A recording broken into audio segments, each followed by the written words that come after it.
Hello, welcome to episode 1 of the Fan Cave Chronicles. My name is Scott Long, and I will be your host of the show. Since this is only episode 1, I'm going to give a little background to what the show is going to be about. This podcast is going to discuss some of the latest water cooler topics in sports, but we're also going to discuss some all-time lists, much more stuff included. Well, all 4 of the major sports are going to be things I'm going to talk about.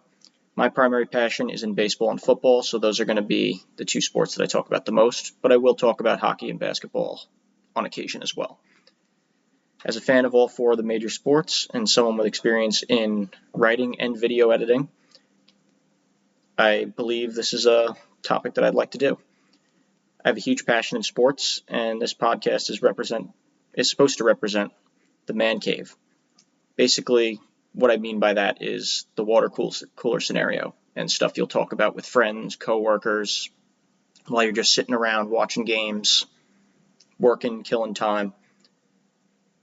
Fans like to just riff on things, talk about who's going to do well this week, who's going to do well next week, who they should trade for, who their favorite team should cut, all kinds of moves like that. Every fan likes to discuss things and act as if they're a GM for a particular team or think that they're the latest sports talk show host that can give some hot takes. That's what I'd like to discuss here. I want to discuss some current day stuff as well as some all-time stuff, and I think it'll be fun to do. Much of what I'll be saying is going to be my own opinion, so I'm not saying that this stuff is fact, but this is going to come based off how I view sports, so obviously there'll be some biases. As you can see in the background, I'm a Steelers fan.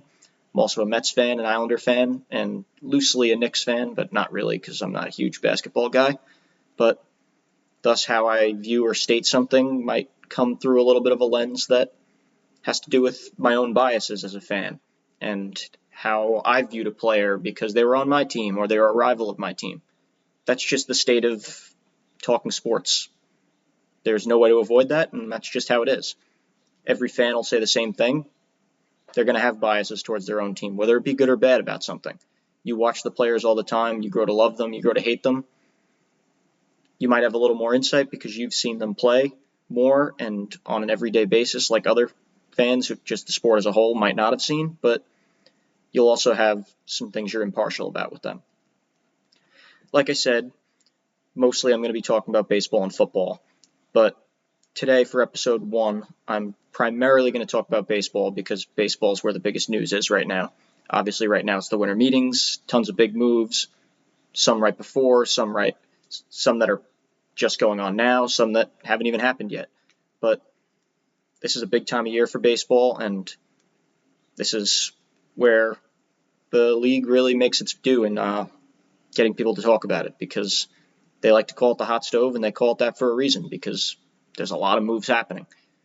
Some of the things I want to discuss particularly are obviously the Juan Soto massive contract, the frenzy of moves that have happened before and during the winter meetings, and some moves that might be in the cards or could happen based off of rumors or just needs for teams that I think could happen. So with that being said, I'll go on to our first topic of the Juan Soto contract. Obviously, this deal shocked the world. Many people might have thought he was going to the Mets because Steve Cohen has the most money, whatnot. That being said, a lot of people believed if the money was close, he would stay with the Yankees. He was there this year. He built up a relationship with them. He played well. He led them to a World Series. He has protection from Aaron Judge in the lineup. But clearly that wasn't the case. He decided that he wanted to go to the Mets, and it's not like he was saying, I just want to go to the Mets. Clearly the money had a big factor in it. 15 years, $765 million. It's a record contract for a reason. It's a very big amount of money, and remains to be seen if it's a good contract in the long term. But as of right now, this is big for the Mets. This is the first time that they've taken away a big player from the Yankees. And yes, Steve Cohen's flexed his muscle in spending in the past with the trade for Lindor and signing him to a big contract, signing Max Scherzer and Justin Verlander to big deals, but nothing has been quite like this because most of those were Well, Lindor was someone they traded for, so you wanted to obviously lock him up. And for Scherzer and Verlander, they were older players. Yes, they were big contracts, but they were short-term, high AAV contracts. This is the first time where he signed a player to a massive deal from outside that wasn't at all connected to his team yet. So this is a big move for the team, and this is big for the sport as well, because if a player is getting this much money, that's only going to help in the future. Clearly, a lot of players are making big money nowadays, but Shohei Ohtani was the only one to cross this $700 million threshold. But with all of his money being deferred, essentially, or 97% of it, it's not quite the same. It didn't feel like the same big long-term commitment like the Mets are making for Soto, where all the money is now. It's a true value deal. They're getting it. He's getting it when he's getting it. It's a very big deal. Mike Trout was the previous record holder before Ohtani, and he didn't even get to 450. So the fact that more than 300 million more is kind of a big deal. Anyway, how he fits in with the Mets. Obviously, now you have Francisco Lindor, Juan Soto as your two anchors to your lineup, your two faces of your franchise for the future going forward. You have Brandon Nimmo to build along with that, and you have a young player in Mark Vientos who took a big step forward this year. On paper, seems like a very good front to the lineup. Obviously, they still have some more work to do. They could use some more length to the lineup, and one of the guys that they're looking at is Pete Alonso.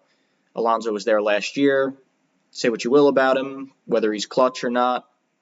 A lot of people have had that and called him Mr. Low Leverage, but came up with one of the biggest home runs of the season last year, and single-handedly was the reason that the Mets advanced past the wild card round with his home run against Milwaukee.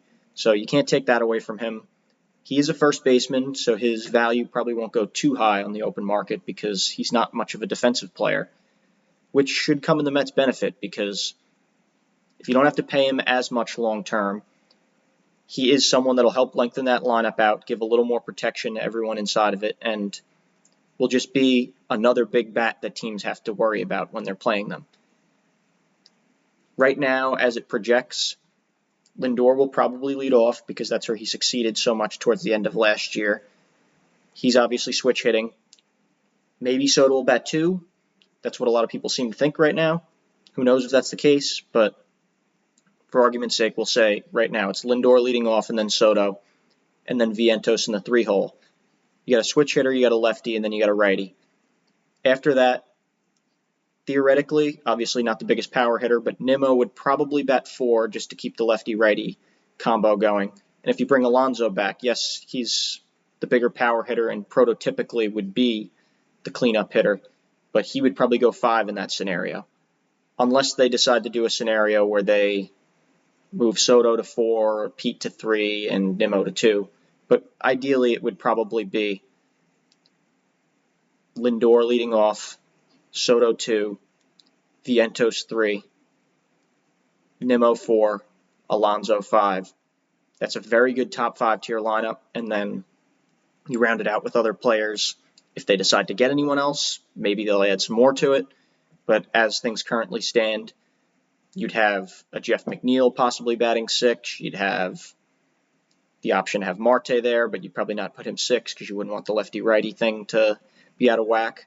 You have Francisco Alvarez, who had a down year last year, but still has an immense amount of talent.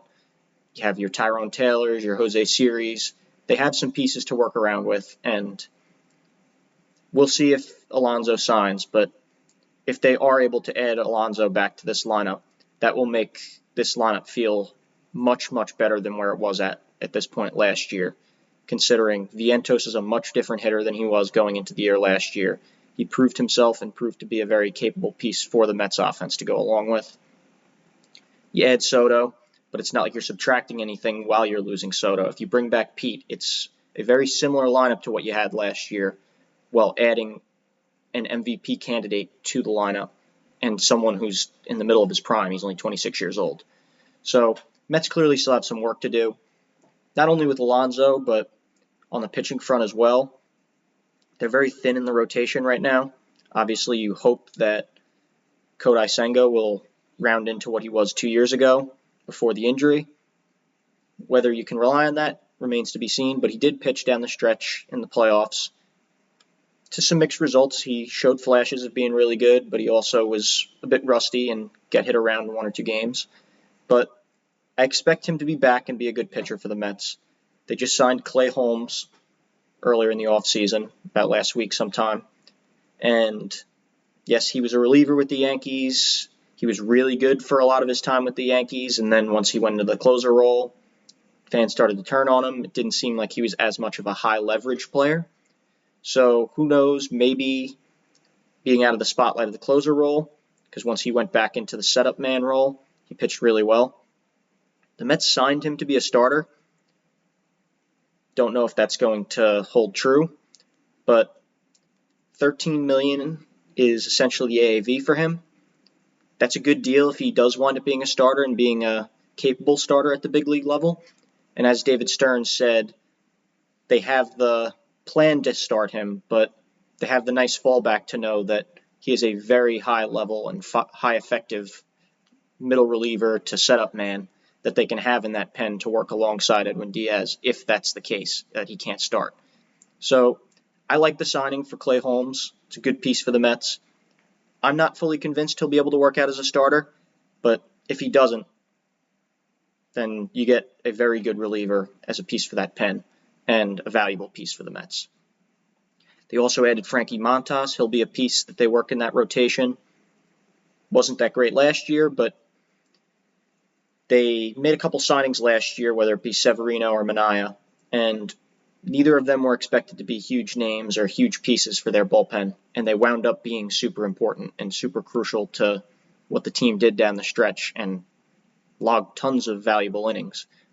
So I think what Stearns is clearly thinking is Jeremy Hefner, their pitching coach, has done a great job showing he can develop pitching and help find and get the best out of some players with some talent. They like the velocity and they like the stuff from Montas. Obviously, they like the stuff from Clay Holmes. He has the connection to Carlos Mendoza, as does Montas from their time with the Yankees.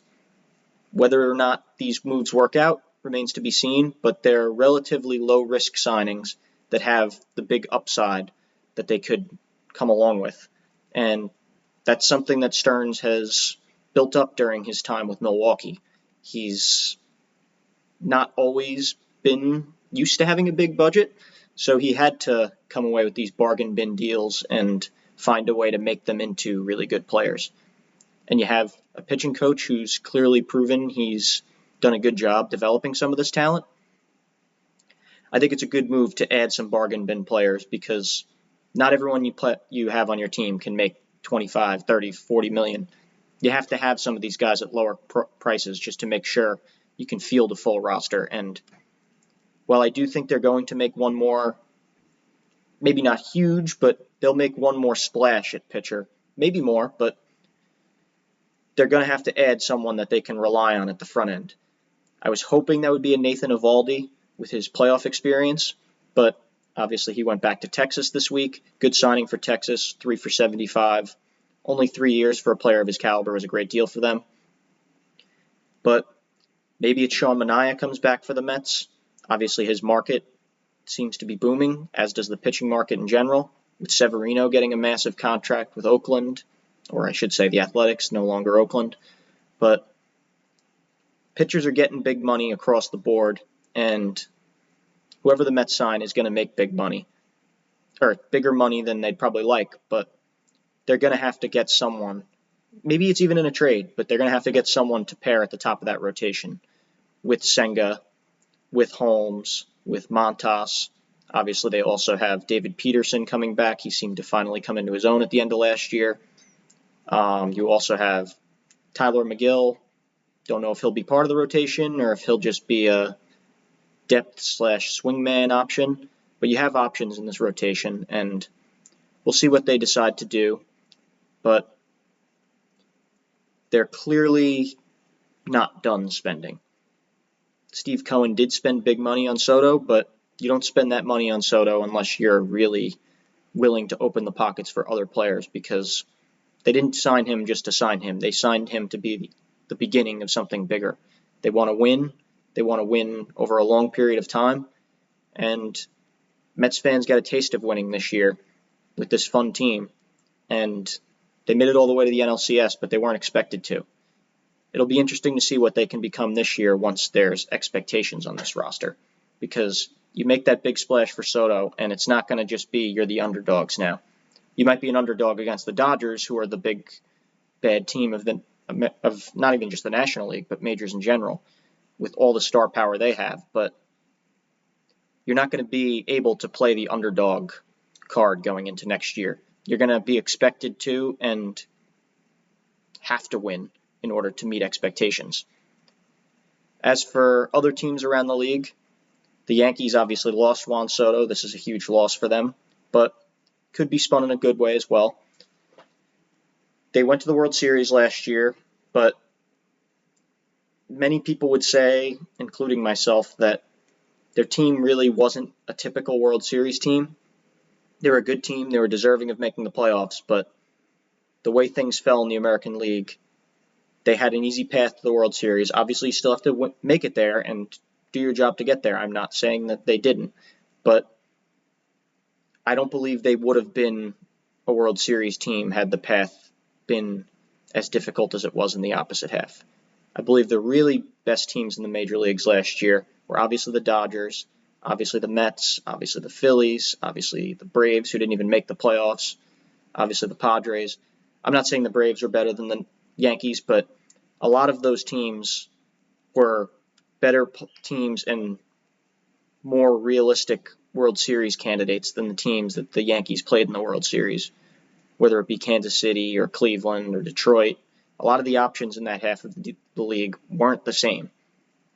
So, not saying that they weren't good, they were deserving, and you can't take away from them that they went to the World Series, but once they played the Dodgers, and obviously they're a juggernaut, but they did not look like the same team. They got beaten down, and the two teams in the AL that they really should have had trouble with, or that really matched up well against them, were Houston and Baltimore, and they both got bounced before they even got a chance to play the Yankees. And that's not the Yankees' fault. That's what happened, and what happens, happens. You can only control what's in your control. But the matter of the fact is, this team is thin, and it's very top-heavy, as currently constructed, and they needed to make more moves. And if they added Soto, management might not have added many more pieces to this lineup or to this rotation. It might have just been run it back. We made it the World Series last year. Let's try and win it this year with the same squad, which I don't think would have been a smart idea. The lineup was pretty weak outside of Soto and Judge for the entirety of the season.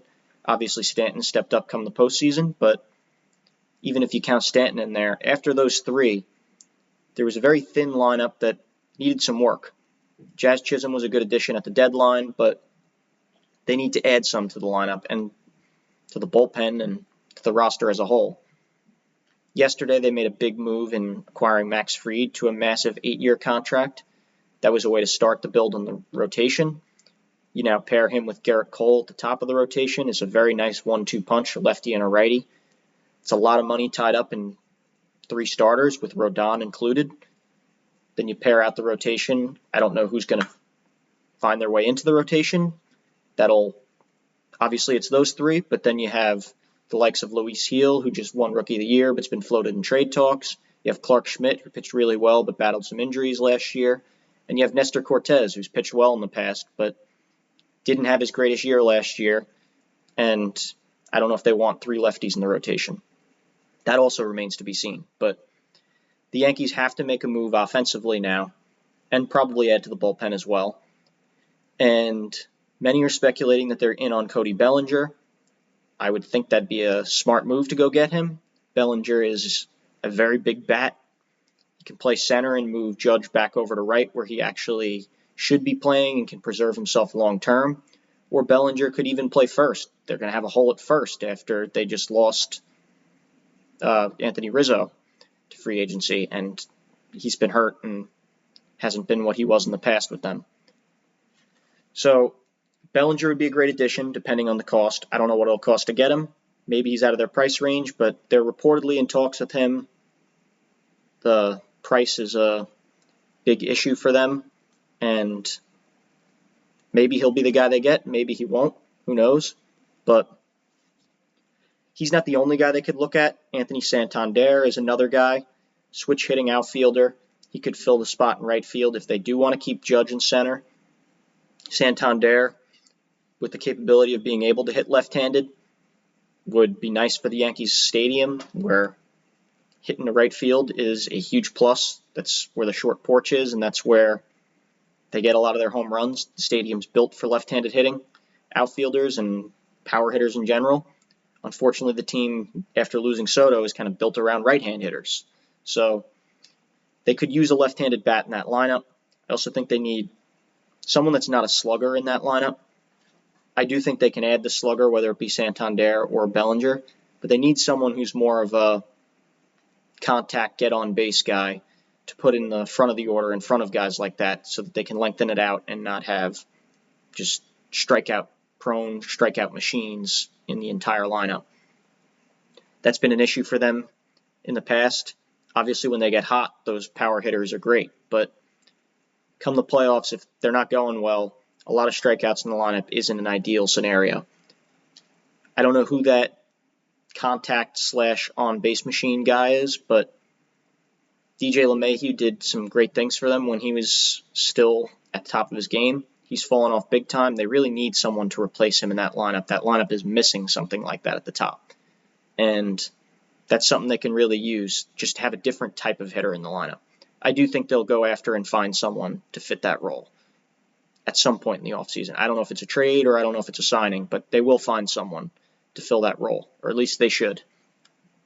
As for other signings so far, Willy Adames signed a massive contract to go to the Giants.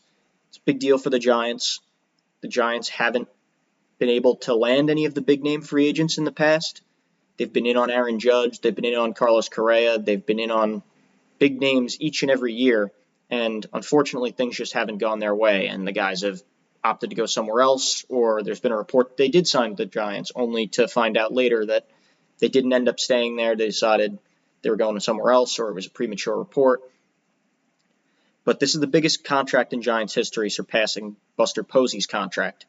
And obviously they haven't been a serious contender over the past few years, but adding Adames to the middle of that lineup, giving them a shortstop to build around, I don't know if this is going to be a difference-making move for them, but this helps put them on the map that they were able to secure some big name to a signing.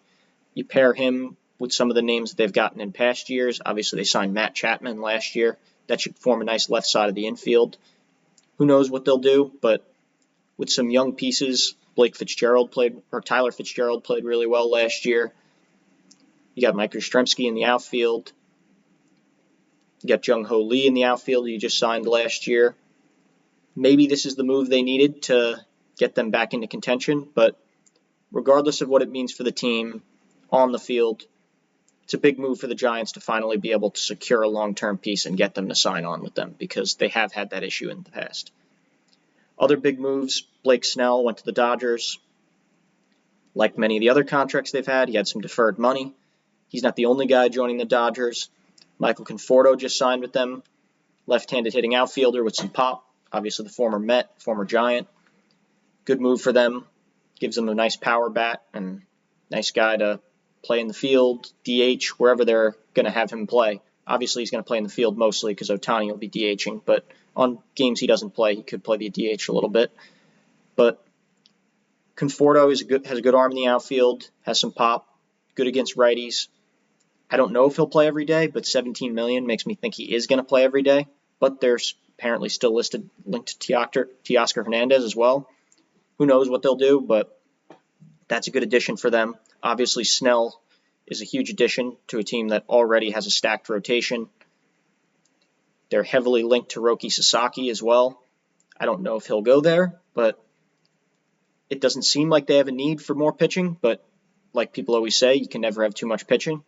And Dodgers lineup is loaded. They have some of the best players in the league. Obviously, you have Ohtani. Obviously, you have Freddie Freeman. You have Mookie Betts.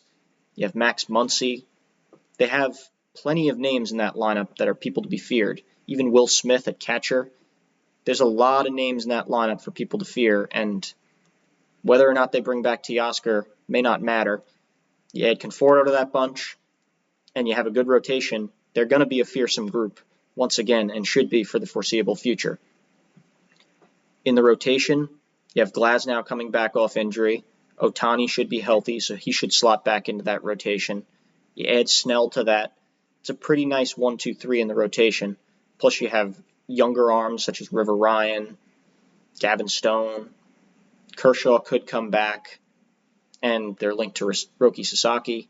There's a lot of names in that rotation, and they could be a team that's feared. Even Dustin May is another fireball name that they have in there.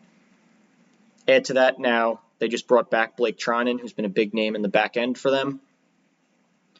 No one likes to see the Dodgers signing all these big names, but they're going to keep signing them. They're in a win-now window. They just won their World Series. They're second with this team. Obviously the first with Ohtani, but they won in the COVID year as well. They're going to be one of the most fearsome teams in the league and a favorite to win the World Series for the next several years, or the foreseeable future, I should say. Other moves, you have Garrett Crochet was just traded today to Boston for a package of 4 prospects, 4 in the top 14 for Boston. It's a huge haul, but he's a very talented young pitcher who just had a breakout year this year. He's only 25 years old, 2 years of club control left. They'll probably have to sign him to an extension, and they still have 3 top 10 prospects remaining. So might seem like a lot to give up, but he's a young, controllable pitcher for a team that needed pitching. I think this is a good move for Boston. I was a little skeptical of the Mets going after Crochet with that kind of haul because they don't have that high of a top-end talent in farm system, but they do have some depth. But I think this is a good move for Boston, especially considering Boston's been in heavily on a lot of the big names that signed. They were heavily linked to Juan Soto. They were heavily linked to Max Fried. They've missed out on all these kind of guys. And for them to be able to go make their big splash, it's a good move for them. Make him the anchor of your rotation. You had Tanner Houck have a breakout year last year. Maybe he'll be able to keep that up. You have a lineup that has Rafael Devers, one of the best young-ish hitters in the game, power left-handed hitter. You have Tristan Casas, who was injured a lot of last year, but proved to be a very valuable piece for the team the year before. And you have Jarren Duran, another young outfielder who's a big piece for them. Combine that with Yoshida, and I don't know if they'll be a division contender because the Yankees are obviously up there as a favorite, and so are Baltimore, but they finished around 500 last year despite not having very high expectations. They should be a competitive team this year and should be a team that at least competes for a playoff spot, especially now that you added a young rotation piece in there as a guy to anchor your rotation around. Obviously, the hot stove is still heating up. You still have a lot of big names out there. Alex Bregman will be interesting to see where he goes. Previously mentioned Pete Alonso. We don't know where he's going to go yet. Another guy we previously mentioned, Teoscar Hernandez and Anthony Santander. The top pitcher on the market, Corbin Burns, still hasn't been signed. Sean Manaea is still out there. There's a lot of big names out there still, and even on the trade market, you got Luis Robert, who still hasn't been moved. And clearly after the record-setting year, not in a good way for Chicago, the White Sox having the worst record in baseball, he could be a guy who gets flipped. I also mentioned Cody Bellinger. Very possible he gets moved. The Yankees are one of the teams interested in him. Seiya Suzuki's even been floated in some trade rumors.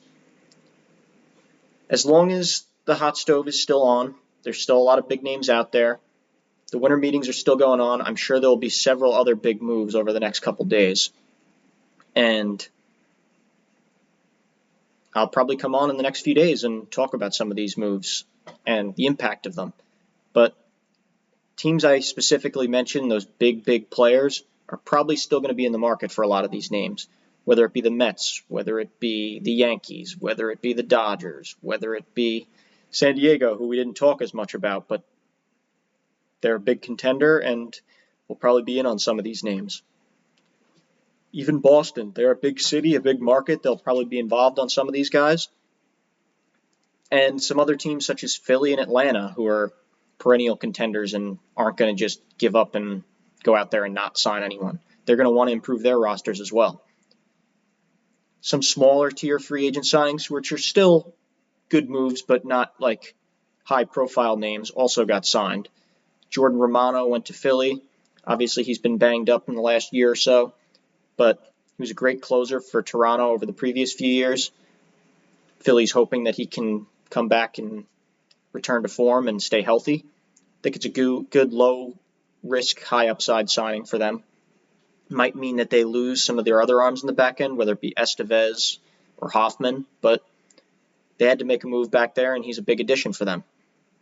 Not only do you have that, but you also have Tyler O'Neill going to Baltimore, which all but signals that they're going to be losing out on Anthony Santander, but kind of expected him to leave anyway. You didn't want to sign someone to a mega deal, like, not that it's going to be a massive deal for Santander, but he's going to be a longer-term commitment.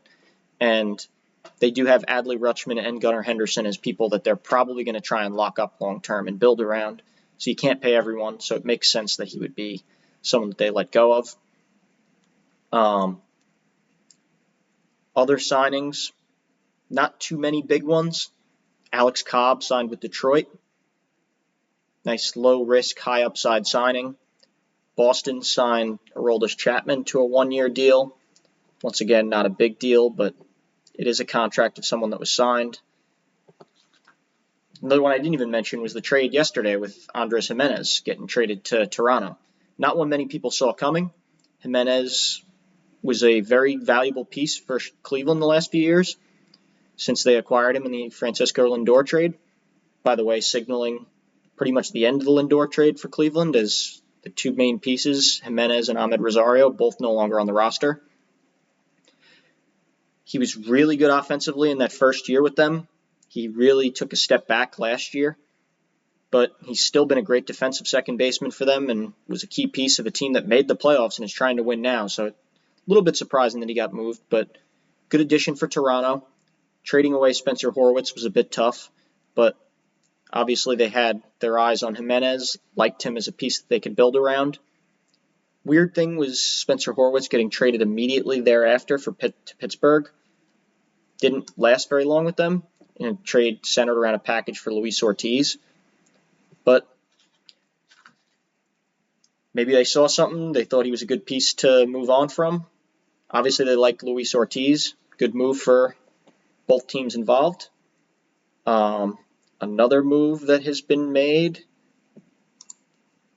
just checking here to make sure I'm not forgetting any, is Severino, which we already discussed. But big contract for him.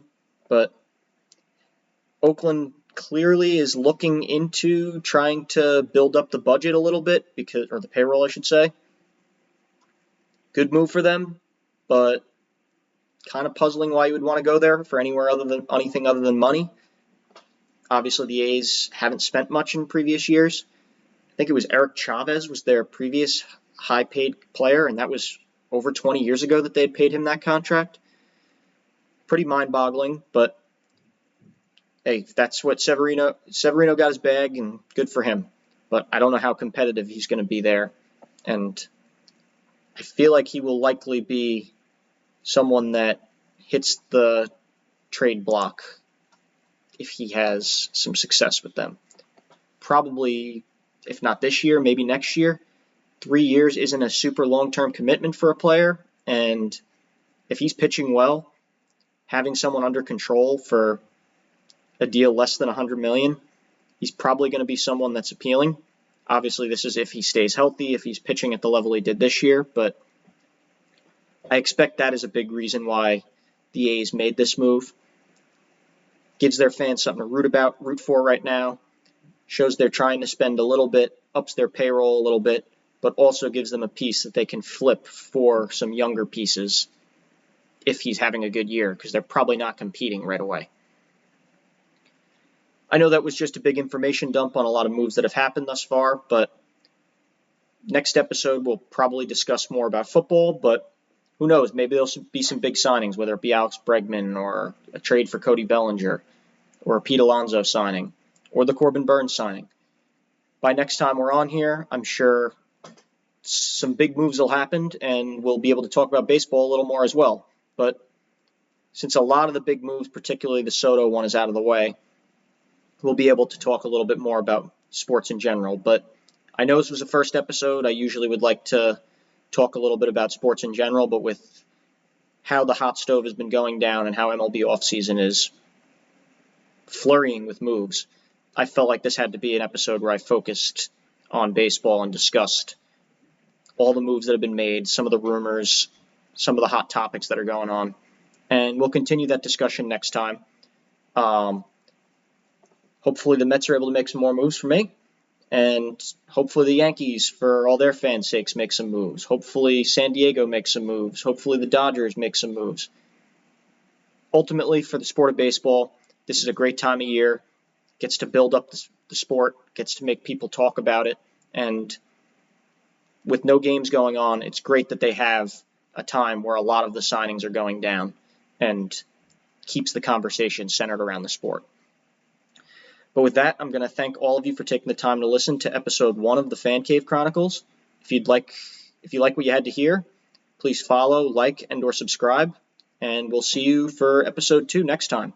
Thanks again.